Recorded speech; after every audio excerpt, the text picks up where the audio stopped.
Sir, एक बच्चा खरगोश कितने में बिक जाता है और इससे खरगोश पालन से कैसे हमें मुनाफा होगा और इसे कहाँ पर हम ज़्यादा बेच सकते हैं कि हमें ज़्यादा लाभ हो?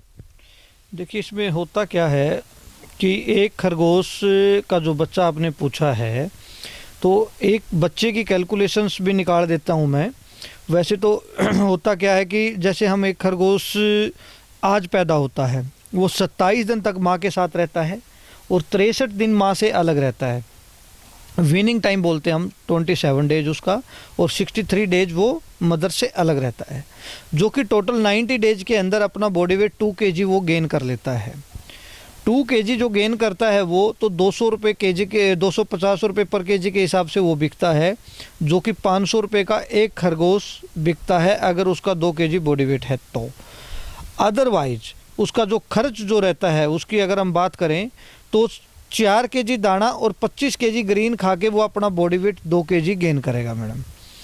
अब 4 kg दाने की जो हम कैलकुलेशन निकालते हैं तो 25 रुपये पर केजी के हिसाब से हमारी कैलकुलेशन निकलती है। 4 kg दाना तकरीबन 100 रुपये का खरगोश खा जाता है अपना 90 दिनों के अंदर, और 25 kg ग्रीन खा जाता है वो, जिसकी कॉस्ट हम लोग 50 रुपये मानते हैं 2 रुपये किलो के हिसाब से। इसके अलावा 80 रुपीज़ खर्चा और मानते हैं हम लोग, क्योंकि उसकी जो मदर है या फादर है या इसके अलावा जो लेबर हम लोग रखते हैं या फिर जो कुछ टॉनिक्स हैं उसके, तो ये सब जो खर्चे हम लोग लगा के 80 रुपीज़ पर रैबिट उसका खर्चा आता है, अदर एक्सपेंस का, फीडिंग का, मदर फादर का, और 100 रुपये उसके फीड के ऊपर, 50 रुपये उसके ग्रीन के ऊपर, ऐसा टोटल मिला के 230 रुपये उसका खर्चा आता है, और 500 रुपये का एक खरगोश आपका बिकता है। तो 270 रुपये के हिसाब से पर एनिमल, पर बेबीज एनिमल के ऊपर आपको एक प्रॉफिट आता है। सर, इनको हम कौन कौन सी जगह पर ज़्यादा बेच सकते हैं कि हमें ज़्यादा लाभ हो? देखिए, क्या है कि बेचने की तो एक फार्मर के ऊपर निर्भर करता है कि वो किस लोकेशन में है। जैसे मैंने पीछे भी कुछ वीडियोज़ में बताया आपको, ये लैब के लिए भी इस्तेमाल होता है, इसके अलावा मीट पर्पज़ के लिए इस्तेमाल होता है, वैक्सीन के लिए इस्तेमाल होता है, बाहर एक्सपोर्ट किया जाता है। अब क्या है कि फार्मर अगर खुद ये चीज़ करता है तो उसको मार्केट ढूंढनी होगी, अदरवाइज़ जहाँ से भी वो माल लेता है तो ज़्यादा फार्मर के लिए बेस्ट यही रहता है कि उसी से वो कॉन्ट्रैक्ट करे तो बेटर है।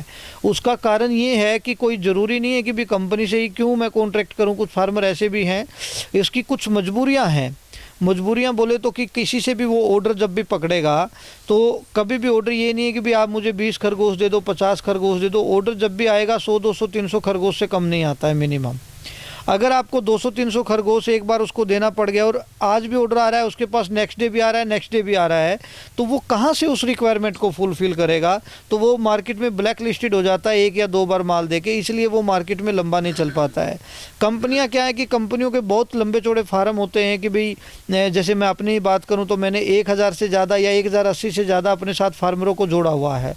तो हमारे पास रिक्वायरमेंट चाहे 1000 खरगोश की आए या 1 लाख खरगोश की आए, तो हम उस रिक्वायरमेंट को फुलफ़िल कर देते हैं। लेकिन एक फार्मर उस रिक्वायरमेंट को पूरी लंबे टाइम तक कर नहीं पाता है, तो इसलिए फार्मर थोड़ा सा डाउन में रहता है, किसी ना किसी कंपनी से उसको टच में रहना पड़ता है।